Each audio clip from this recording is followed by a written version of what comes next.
За Монгол Улсын ерөнхийлөгчийн тамгын газраас санаачлаад соёлын яам, гадаад харилцааны яам болон манай улсад холбооны бүгд норх Герман улсаас суугаа элчин сайдын яамтай хамтраад бид Герман Монголын соёлын өдрүүдийг зохион байгуулж байна. Өнгөрсөн 5 дахь өдөр Монгол Улсын соёлын элч, зураач Ган Эрдэнэ бүтээлүүдээр эхэлсэн энэ соёлын өдрүүд өнөөдөр бол бас энэ соёл урлагийн үдшээр алсад сурахаар удагшид номын нээлтийн арга хэмжээ, за мөн Ташдоржийн Нацаг дорж ба түүний нөхөд энэ соёл урлагийн үдшээр бол үргэлжилж байна.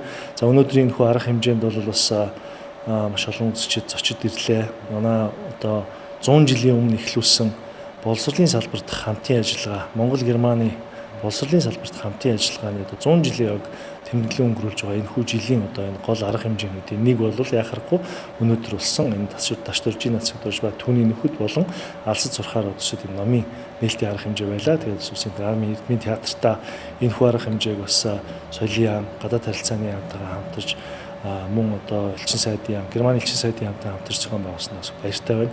Тэгээд өнөөдрийн үдшил бол үнэхээр сайхан болж өнгөрлөө.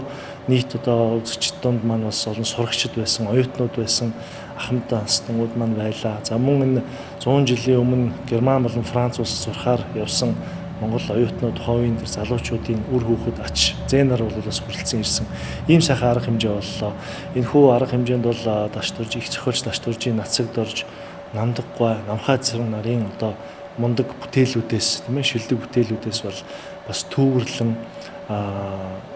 төрөл бүрийн одоо сайхан үзүүлбэрүүдийг тайзан дээр үзүүлж, за Дөөрөвжгийн Эдмийн театраас манаас балетчид болон одоо дуурийн гоцлоочд маань ирж бол бас яг эдгээр одоо скетнүүдийн одоо 100 жилийн өмнө одоо Герман улсыг зорж мэдлэг боловсрал тийм ээ соёлын одоо өвийг тээж ирсэн эдгээр эрхмүүдийн одоо замаар явж байгаа монголчууд бид бас энэ одоо соёлын гэрлийн энэхүү үдшийг бас хамтран зохион байгуулж 100 жилийн өмнө эхлүүлсэн одоо тэр соёлын арга хэмжээнүүдийн үргэлжлэлийг өнөөдөр бас бид өнөөдөр цогцлоож залуучуудаа, оюутнуудаа мөн одоо бас ахмадуудаа шигсэн дахин хэрэгсийг хүргэж энэ эрхмүүдийг бол дахин дурссан энэ сайхан Монгол Германы соёлын үдшийг бол бас хамтарч хийсэндээ их баяртай байна.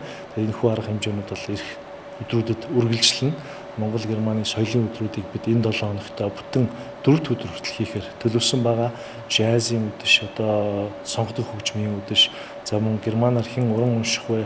Их зохиолч Нацаг доржийн шүлгүүдийг германаар болон монголоор уран унших энэ уралдааныг бол зохион байгуулж байгаа гэдээ маш олон арга хэмжээнүүдийг бид энэ 7 хоногт амжиж бас хийхээр байгаа. Ингээд Монгол Германы соёлын өдрүүд үргэлжилж байна.